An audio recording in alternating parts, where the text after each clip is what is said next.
ഉത്തരവാദി വീട്ടിലാണ്. ഹൈദ് ഇവനെ നമ്മൾ കുളിപ്പിച്ച് നിർത്തിയേക്കുക. ഇവന് 2 പല്ലായിട്ടുണ്ട്.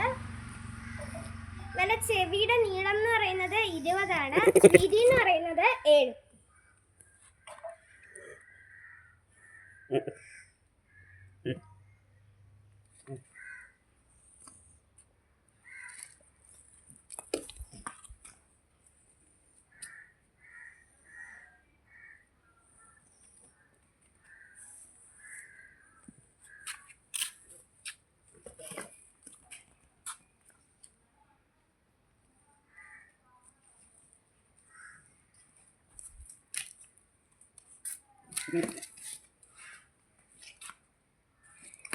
നമ്മുടെ വീഡിയോ കാണുന്ന എല്ലാവരും ലൈക്കും സബ്സ്ക്രൈബും ഷെയറും ചെയ്യണം.